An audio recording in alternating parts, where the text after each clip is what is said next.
Atlantique Soir. Le débrief de l'info. Jusqu'à 19h. Avec Chahib Hamadi.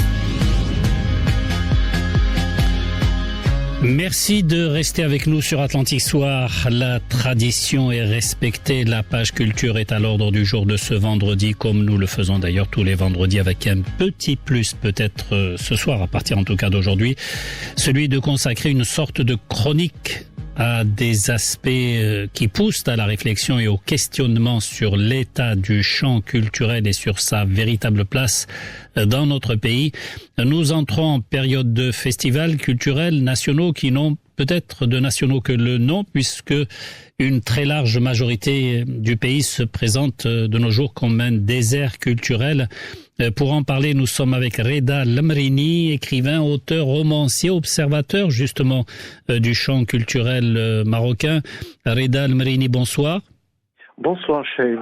Vous serez évidemment avec nous pratiquement chaque vendredi pour aborder un aspect particulier du riche éventail culturel de notre pays. C'est vrai que le Maroc, c'est une incroyable palette d'expressions millénaires, mais la proportion culturelle à proprement parler, mise en valeur, est infime. Tous les festivals se concentrent dans les grandes villes. Vous en pensez quoi, vous ? Écoutez, c'est vrai, le Maroc est une terre féconde, c'est une mémoire vive. Il y a des savoirs ancestraux, il y a des danses, des chants, des contes. Vous savez, moi je me rappelle de ma jeunesse, enfin de mon enfance plutôt, nos grands-mères, c'était de véritables bibliothèques et de véritables puits de savoir. Mais malheureusement, c'est un trésor qui est sous cloche, qui n'est pas mis en valeur. Alors, le culturel, il avance. Vous savez, la nature est l'aurore du vide. Et quand je dis avance, je ne veux pas dire de sable, je veux dire le silence. Il n'y a rien qui se passe. Et ce silence, quand on le sent, c'est dans les campagnes, dans les villes moyennes, dans les périphéries, oubliées des grandes villes. Parce que on a l'impression que parce qu'il y a une espèce d'effervescence à Casablanca ou à Rabat, ça y est, ça bouge. Non, oubliez les grandes villes. Allez ailleurs, allez dans le Maroc profond, et vous verrez qu'il n'y a effectivement que le silence. Il ne se passe rien. Alors justement, plusieurs régions marocaines, en particulier les zones rurales que vous venez d'évoquer, manquent de salles de spectacle, d'une manière générale. Moins d'un tiers des communes sont équipées de bibliothèques. On a l'impression que la culture, c'est pratiquement un domaine réservé à l'élite. Écoutez, peut-être, mais et encore, quand vous dites réservé à l'élite, cette élite, elle compose combien de la population, représente combien dans la population? Donc, si vous voulez, on parle de l'écrasante majorité de la population. Celle-là, elle est marginalisée, elle n'a pas accès au savoir, elle n'a pas accès à la culture, elle n'a pas accès à la créativité. Et c'est terrible, cette situation. Comment expliquer cette misère justement culturelle dans la mesure où les Marocains ne consacrent que 0,5% de leurs dépenses à la culture et aux loisirs? C'est normal, non? Il ne faut pas confondre la cause et la conséquence. Par exemple, on n'achète pas des livres s'il n'y a pas de librairie. Et on ne va pas de théâtre s'il n'y a pas de scène. Alors vous dites souvent qu'effectivement le problème n'est pas qu'on ne lise pas, c'est qu'on ne donne pas envie de lire. Bien sûr, on ne se passionne pas pour l'art et on ne vous dit jamais que l'art est pour vous. La pauvreté culturelle, chez nous, moi je dirais, c'est une pauvreté organisée. Mmh. Alors, manque de formation artistique, manque de promotion de la diversité culturelle locale, c'est ça aussi la cause? Écoutez, vous pouvez me citer des écoles de théâtre dans notre pays? Est-ce qu'on peut parler d'un soutien pour les artistes locaux? Ce qui pourtant peut faire jaillir la lumière d'une simple salle communale. La culture, chez nous, elle est traitée comme un luxe. Or, c'est un besoin vital. Mmh. Et ce besoin vital, en général, comment il est exprimé par qui? Surtout quand je vous dis, dans la mesure où les Marocains consacrent 0,5% de leurs dépenses. Non, est-ce qu'il ne faudrait pas entamer justement une réflexion dans cette direction-là? Créer la demande.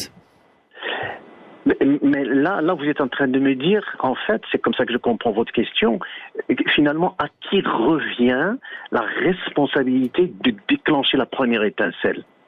Et là, ma réponse, elle est automatique. C'est au pouvoir public. Il faut qu'on ait une politique de développement culturel, social, pour justement faire en sorte que la culture puisse être à la portée du maximum de personnes dans notre pays. Justement, est-ce que cette culture marocaine joue, selon vous, efficacement son rôle dans le rayonnement de notre pays? Là, je vais vous citer encore un autre pourcentage, 0,25% du budget de l'État, ce domaine qui reste à la traîne des politiques publiques. On a l'impression que le ministère de la Culture semble impuissant, paralysé, particulièrement pauvre en ressources humaines et budgétaires.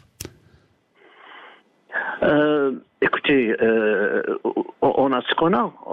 Et si vous avez 0,25% qui sont consacrés du budget au ministère de la Culture, ça veut dire que finalement, bien sûr, vous allez me dire qu'il se passe des choses, il y a des choses qui se font, mais avec 0,25%, qu'est-ce que vous voulez qu'il se passe? En tout cas, qu'est-ce qui se passerait et qui laisserait un impact et qui ne serait pas uniquement du saupoudrage? Il nous faut des bibliothèques, il nous faut des médiathèques, il nous faut des festivals locaux, mais pas forcément de grands événements comme on en connaît, et c'est vrai, et puis on se vante qu'ils ont eu beaucoup de succès, mais quel a été leur impact sur l'ensemble du tissu de la population? Ce budget dont on parlait tout à l'heure du ministère de la Culture qui représente 0,25% du budget général de l'État, on va faire une petite comparaison avec l'Algérie, 0,53%, avec la Tunisie, 0,71%. Nous sommes pratiquement les parents pauvres du Maghreb en matière culturelle. Et Dieu sait que que notre culture, on l'a dit tout à l'heure, elle est riche, elle est millénaire. Eh bien, justement, je ne voudrais pas que dans notre discussion, qu'on ne relève que la responsabilité incombe uniquement à l'État. L'État, il porte une part de responsabilité, mais il n'est pas le seul. La responsabilité, elle est collective. Que font les parents pour apprendre à leurs enfants à aimer la culture, à aimer ne serait-ce que lire? Aujourd'hui, les parents se débarrassent facilement de leurs enfants en leur mettant un téléphone portable entre les mains. Comment voulez-vous que ces enfants grandissent? Mais pourquoi les parents n'emmènent pas leurs enfants au musée, par exemple? Et où est-ce qu'ils sont les musées, je vous dirais? Moins dans les grandes villes. Écoutez, moi quand je parle du Maroc, je parle de tout le monde. Je ne peux pas parler uniquement des grandes villes. Je parle de tous ces petits villages, ces petites communes qui sont excentrées, qui sont loin des axes autoroutiers et qui sont des fois difficiles d'accès. Et tant que la culture n'est pas également mise à la portée de ces gens-là, on ne peut pas parler d'une politique de culture, d'une généralisation de la culture, d'un accès égal à la culture. Donc, j'ai commencé par dire les parents, mais il n'y a pas que les parents.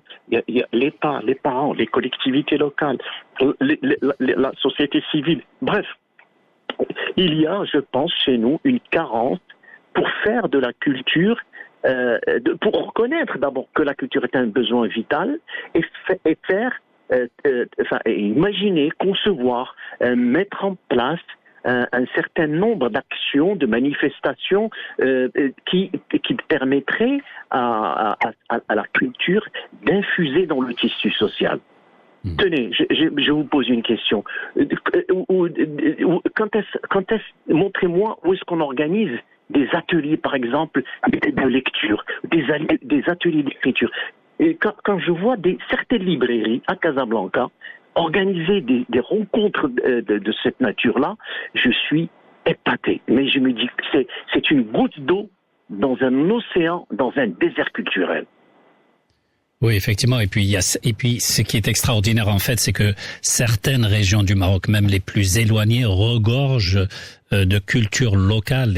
Et en fait, la vraie misère, c'est cela. C'est que cette richesse locale, voilà, n'est pas mise en lumière, n'est pas mise en valeur. Je vais vous raconter une petite anecdote. J'étais à Midest un soir, quelque part. Et j'ai dit, enfin, il y avait une manifestation le lendemain. Et le soir, on nous avait invités, c'est les gens de la région, ils nous ont invités pour un dîner. Et là, j'ai assisté à quelque chose que je ne connaissais pas, que je découvrais, qui m'a laissé hébété. Vous savez, cette culture chez les Amazirs, les Imazirènes, Inchaden, je crois, s'ils appellent ça, où un certain nombre de personnes se livrent à des joutes oratoires. C'est de la poésie, et ils se parlent entre eux. Bon, moi, malheureusement, je ne comprenais pas l'amazir, mais c'était très, très beau. Et je voyais là un réservoir, un gisement de culture incroyable. Comme vous venez de dire, effectivement, partout, on a de la culture qui est là, en gestation. Elle ne demande qu'à être fructifiée, couvée et arrosée pour qu'elle continue à irriguer notre tissu social. Alors justement, le vide culturel qui a un impact négatif, on le voit quand même sur le développement des régions, il limite les opportunités pour les citoyens de s'impliquer dans la vie culturelle, de développer aussi leurs talents, découvrir leurs richesses locales. Ce déficit, est-ce qu'il ne risque pas de devenir encore plus important, plus grave, en raison justement de la mainmise, de l'implication des réseaux sociaux que vous avez évoqués il y a un instant? Bon, c'est évident. Et je pense que vous venez vous-même non seulement de faire un constat, mais également comment dirais-je, de souligner les causes. Aujourd'hui, moi je vous dis personnellement, quand je vais dans des lieux publics, par exemple juste des cafés, je suis attristé de voir que sur l'ensemble des gens qui sont attablés dans ce café, 99% ont la tête plongée dans leur portable, dans leur téléphone portable. Qu'est-ce qu'ils voient? Qu'est-ce qu'ils regardent? Qu'est-ce qu'ils lisent? Qu'est-ce qu'ils retiennent? Avec quelle valeur ajoutée ils quittent le café une fois qu'ils ont passé leur séance de scrolling de leur portable?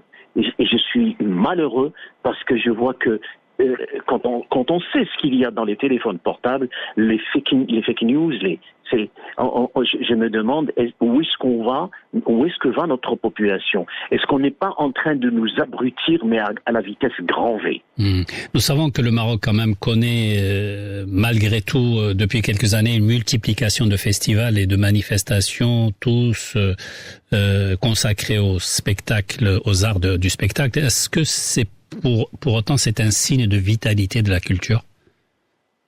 Non, je dirais plutôt c'est un signe d'effervescence. C'est pas encore de la vitalité. D'abord, les festivals ne débordent pas les villes. En plus, ils touchent pas les écoles.